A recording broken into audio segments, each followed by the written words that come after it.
में राव जोधा ने 1459 में इस जगह को स्थापित किया था। ये दीवारें बनाई हुई हैं।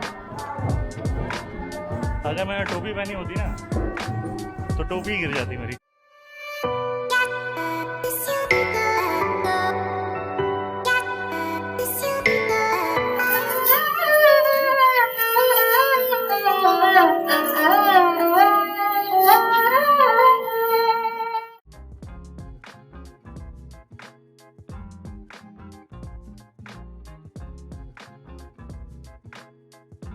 जहाँ मैं स्टे करने वाला हूँ वो प्रॉपर होटल सोसाइटीज़ में नहीं है बल्कि रेजिडेंशियल सोसाइटीज़ में है, तो इसलिए थोड़ा गलियों के अंदर जाना पड़ेगा।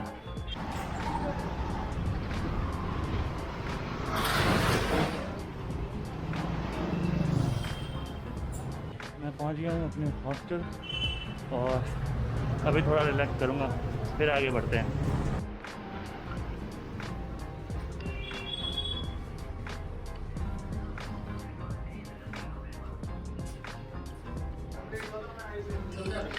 तो मेरी बुकिंग हो गई था यहाँ पे। तो फिलहाल मैं आपको अपना रूम दिखाता हूँ। इसमें 6 बेड्स अवेलेबल हैं और मेरा बेड ये है। फिलहाल थोड़ा बहुत खाना पीना था वो मैंने कर लिया। इसके बाद अब मैं जा रहा हूँ बाहर और सबसे मेन स्पॉट जो है यहाँ का मेहरानगढ़ फोर्ट, सबसे पहले मैं वो ही कवर करने वाला हूँ।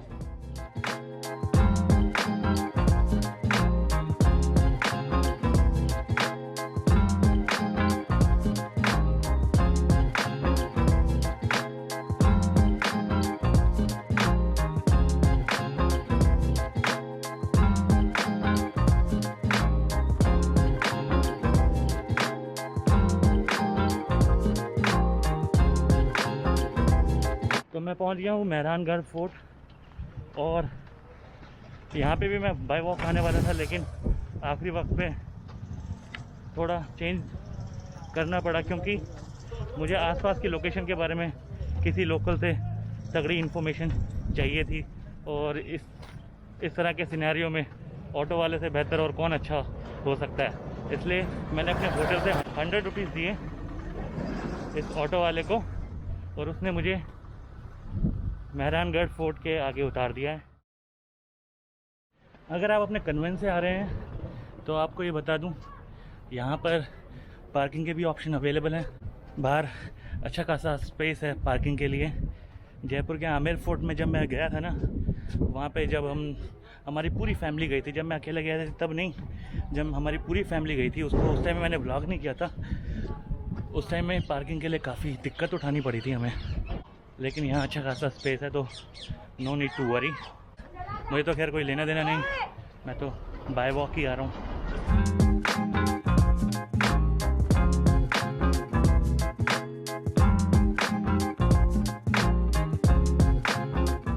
यहाँ दिक्कत कुछ इस तरह हुई है कि जो मेरा ये एक्शन कैमरा उस पर सेल्फी स्टिक भी लगाई हुई थी मैंने, वो उन्होंने उतार दिया है। उन्होंने कहा हाथ में ही आप एक्शन कैमरा कैरी कर सकते हो और व्लॉगिंग कर सकते हो, ये सेल्फी स्टिक को ले जाने की कोई परमिशन नहीं है। मुझे समझ में नहीं आ रहा, मेन रोल तो एक्शन कैमरा प्ले करता है, सेल्फी स्टिक थोड़ी ना। फिर भी इन्होंने मुझे सेल्फी स्टिक नहीं ले जाने दी, वो एक बड़ा सवालिया निशान है जो काफ़ी टाइम तक मेरे दिमाग में रहेगा। चलो फिलहाल अंदर चलते हैं यार। तो एंट्री मैंने कर ली है, 150 रुपये मुझे चार्ज करना पड़ा है यहाँ पे, और गाइड भी ले सकते हैं लेकिन मैंने लिया नहीं क्योंकि मुझे थोड़ा एक्स्ट्रा टाइम चाहिए एक्सप्लोर करने के लिए। गाइड हो सकता है थोड़ा जल्दबाजी मचाए और मैं अच्छे से इस जगह को महसूस ना कर पाऊँ।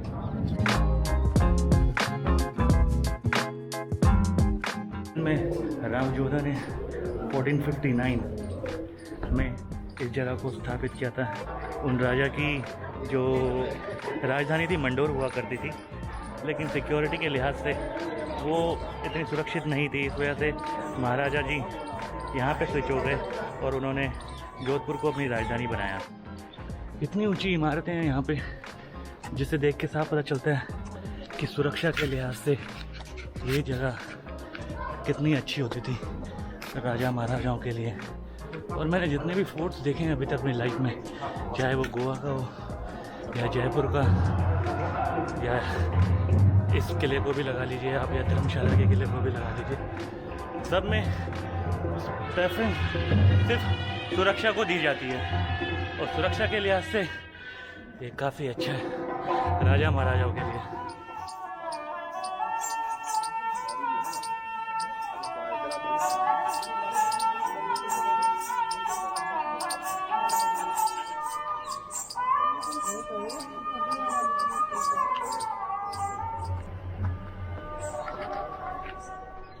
जो गेट मैंने आपको दिखाया, कहा जाता है यहाँ पर ऐसे 7 गेट हैं और हर गेट के पीछे अपनी एक कहानी है। ऐसी जगहों में जब भी आता हूँ तो मैं अपने आप को इतिहास से जुड़ा हुआ महसूस करता हूँ।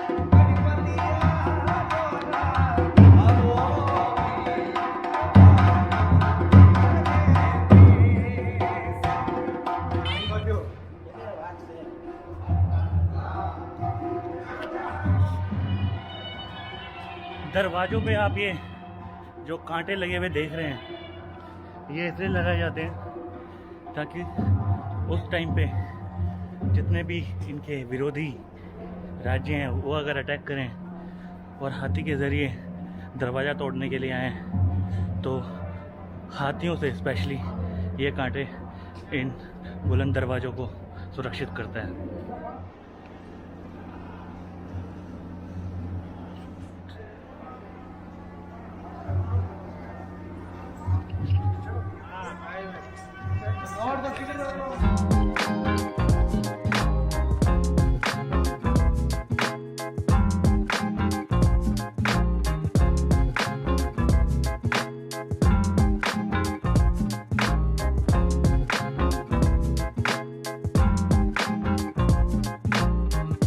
दीवारें बनाई हुई है। अगर मैंने टोपी पहनी होती ना तो टोपी गिर जाती मेरी।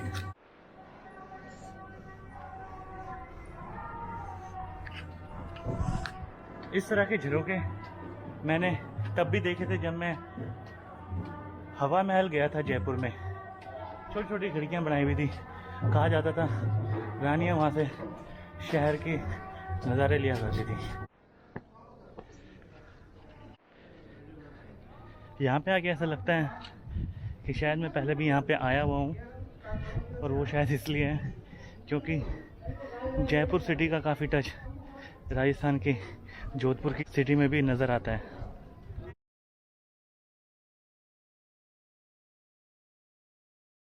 यहाँ पे पुलिस वाले भाई साहब से मैंने पूछा कि मैं जब आया हूँ यहाँ पे सिर्फ एक ही गेट नज़र आया है, जबकि मैंने सुना है कि यहाँ पे 7 गेट हैं।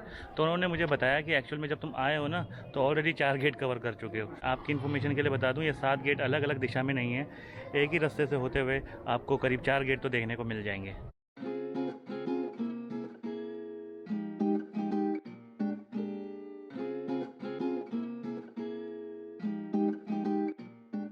फिर मैं बढ़ा कुछ म्यूजियम की ओर। यहाँ के म्यूजियम में आप एंटर करोगे तो आपको यहाँ पे हाथी के हौदा एक्चुअल में उसको कहा जाता है जो हाथी के ऊपर गद्दी बिछाई जाती है ताकि राजा उस पर बैठ सके। और उसके अलावा आपको पालकियाँ दिख जाएगी जिसमें रानी नहीं राजा भी बैठा करते थे। तो ये प्राचीन काल की ये कुछ चीज़ें हैं जो इन्होंने संभाल के रखी हैं। एक अट्रैक्शन है, आप कहूँगा कि आप यहाँ पे आएँ।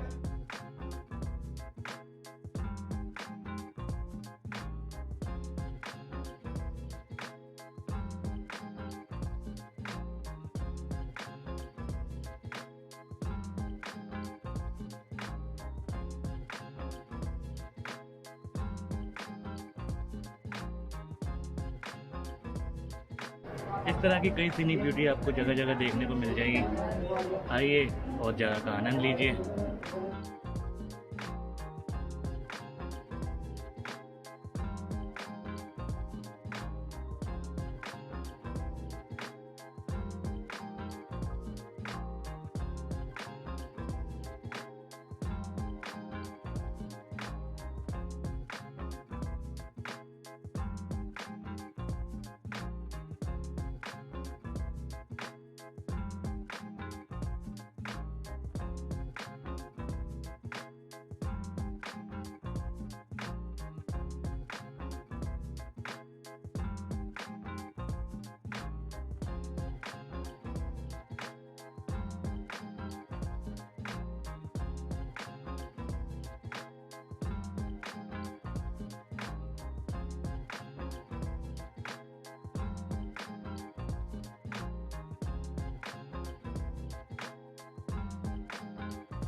बेसिकली अगर आप यहाँ पे आते हैं और यहाँ पे म्यूज़ियम देखते हैं तो आपको बता दूँ, म्यूज़ियम में राव जोधा के समय में जो हथियार यूज़ किए जाते थे, उनका कॉस्ट्यूम कैसा था, उनका लाइफस्टाइल कैसा था, किस तरह की पालकियाँ वो यूज़ किया करते थे आने जाने के लिए, ये सब बताया गया है। अगर आप इन चीज़ों में दिलचस्पी रखते हैं तो डेफिनेटली मैं रिकमेंड करूँगा कि आपको कि आप इन म्यूज़ियम में आएँ, अदरवाइज़ आप अवॉइड कर सकते हैं। और अगर आपने इस चीज़ को अवॉइड किया तो यहाँ पे कुछ ज़्यादा खास एक्सप्लोर करने के लिए नहीं है। अगर मैं कंपेयर करूँ आमेर फोर्ट से, आमेर फोर्ट में कि जितना ही बड़ा ये भी फोर्ट है, लेकिन इसमें कई चीज़ें हैं जो कि ब्लॉक की गई हैं आम टूरिस्ट के लिए। अगर आप ज़्यादा इन्फॉर्मेशन लेना चाहते हो इस पूरे फोर्ट के बारे में तो डेफिनेटली रिकमेंड करूँगा कि आप एक गाइड हायर करिए। और अगर आप सिर्फ इस जगह को करीब से महसूस करना चाहते हैं तो बिना गाइड के आइए और आराम से टाइम बिताइए। 2 घंटे में आप आराम से ये जगह कवर कर लेंगे और इसको करीब से महसूस कर पाएंगे।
बिना सेल्फी स्टिक के मैंने ये वीडियो बनाए हैं, पता नहीं कितना जस्टिफाई कर पाया हूँगा, लेकिन अगर अच्छा लगा तो लाइक कीजिए, शेयर कीजिए और सब्सक्राइब भी कीजिए। उसके बाद do whatever you want to do, but don't forget to respect other and yourself. Bye.